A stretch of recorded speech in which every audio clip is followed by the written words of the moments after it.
You don't. You kind of look jaundiced. I green. I feel a little jaundiced. Yeah. No, not That's the sun I got I'm feeling in Hawaii. hatred toward you. Not even. I mean, Well, just pure hatred. That's understandable. Yeah. I mean, I can't believe How was Hawaii for 10 days it was or a week? bad. It was Awful. It just rained the whole time. boring. We just sent them And then you sent time. an alert. I see. When you Yeah, left. yeah. You're I just sent did that for the hell of it. just to Yeah, spice nice things practical up. joke Yeah. when the NSA gets you. Or whoever. Yeah, Good yeah. This luck. might be the last game Yeah, I come to, exactly. the last media. Yeah. Yeah. Well, I hate you. Well, okay. Okay. Fair enough. No. It rained though, right? Yeah, it actually was did that? rain one Okay. day. so- Okay, one day. All right, get it rained here too. Hey, expect to meet Jordy Tshimanga at some point today or tomorrow, and just get more clarification as to, where he's at. And really, that's all I can tell you for now. And when this all, irons itself out, we'll be able to kind of complete the picture for you. Is he going to practice today? He will not practice today. I guess you talked about the distraction, the kind of hoping the guys can stay focused before that Penn State game over the past couple of days. Have you noticed an impact this situation is having? I don't think so. Why we came out slow against Penn State, I'm not positive if that had an effect or not. Could have, but I wouldn't say largely that that had a huge impact. Once you get to the game and once you're in the battle, you just kind of take it as it goes. So, but I haven't seen a lot of distraction that way. Probably more for the coaches than anybody.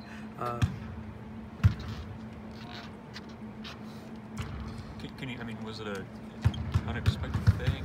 Yeah, it was unexpected. I was really stunned, So we'll see, though. I have not had a face-to-face with him since then, so I look forward to sitting down with him again, just, see what's going on. I know he's incredibly frustrated with just everything, and he hasn't felt like he's not, playing well, and we just gotta, see where he's at. And I'm a guy that if he needs to go, then I'm gonna support him, because I don't have any ill will toward a kid like Jordy. He's a sweetheart, and he's good with hope. He lights people's eyes up. He and Roby, I get so many emails about those two guys and how they are in the airport or meeting a young kid at a tailgating thing or whatever it might be. So. You put a vote of confidence behind him. Was that tough for you to hear then after putting so much support with him? It was surprising. Yeah. And it was surprising. And it's always tough to hear, hey, I think I'm out of here. So especially when you invest a lot into everything. So either way, like I say, we'll be able to complete the picture after he and I meet again. And I really don't have a good direction on that right now. Hey, in that Penn State game, James Palmer sat for the majority of the That was my decision. Yeah, was that just... Yeah, I just didn't, I took him out early in the game for about 45 seconds, put him back in because he made a couple errors. And anytime a guy goes down and makes an offensive error or a couple of them coupled with a defensive error, and we're on the road, I usually want to get their attention and say, whoa. So we either call timeout or we sub and just talk really and say, hey, here's the issue. This is what's got to be solved. It's got to be solved now. All right, next dead ball, you're going in for this guy or whatever it might be.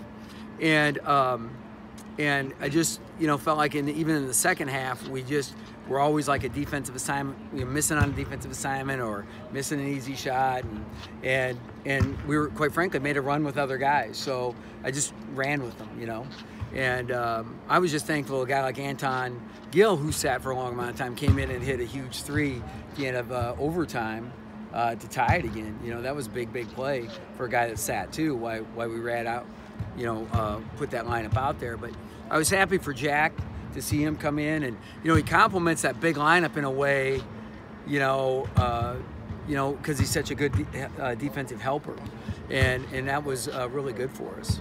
And then Evan, who hadn't really played great, did a great job on the point. He's usually not the point of the zone, but did a really nice job too. So some other guys really stepped up. To me, that's as much of the story as anything. James is a go-to guy for me. I'm gonna roll him out there and expect him to play great against Illinois and Michigan this week. It was just a tough night. I know you don't take moral victories out of it, but having other guys step up, does that kind of bode well going forward here? Well, that's what you hope, is that, we need to get everybody clicking, and that's what we haven't been able to do. And, So the quicker we make that happen, the better off we are. But it's also nice when somebody's not going that they do it. But for instance, you look at Isaac Copeland, who didn't have, had about the same half James had, but he got it going the second half, and it started with defense. And then he really got going. And that's what we need guys to understand, is how you get yourself going and what you have to do to get yourself going. How good was it to see Glenn kind of have that type of game again and shoot with confidence and have, he got off to a good start in the first half, it seemed like. Yeah, it was great to see, and Glenn is a guy that we're going to, now we play Illinois, his home state again, his home state school, and so we're going to need him again this week. So Glenn is a playmaking guard, not always a true point, but more of a scoring point. But, he had some really big plays, especially late. I think that first possession overtime where he found Roby for that 3 to put us up 3 was a really good play. When he was getting all the attention, he just stopped and made the right call, and that was good to see too. What stands out about Illinois? Well, Brad Underwood is a guy I've known for a long time. He's been a friend of mine for a long time, and so he's a highly competitive guy. I remember a game where we had at North Dakota State. I was the head coach. Saul Phillips was my assistant. Dave Richmond was my assistant, and they're all Division I head coaches now, right at Ohio and North Dakota State. On their bench, they had Bob Huggins, Frank Martin, and Brad Underwood. And so I mean, it was we lost by 2 in that game, and so I expect payback is due. Although I'm the only one that got the loss in that game, now that I think about it. So Brad didn't get the win, and I got the loss, and Hugs got the win. But Brad's got a unique style of play, and it's a high-pressure defense, and then he runs high post spread, the Johnny Orr, offense, and so it's a unique scout, which makes it always interesting. It's like when you got this kind of outlier style of play. But really, honestly, the high post and the Princeton stuff kind of run into each other. So it'll be a good prep all week for us, even with Michigan right behind them. How dangerous is a team like Illinois? And obviously desperate to get stuff going. Well, they're ranked higher than we are in Sagarin and like 5 other of the power rankings. Yeah, so we're clearly the underdog, and I'm sure it'll shape up that way too. And so if we don't play like an underdog, we'll get beat.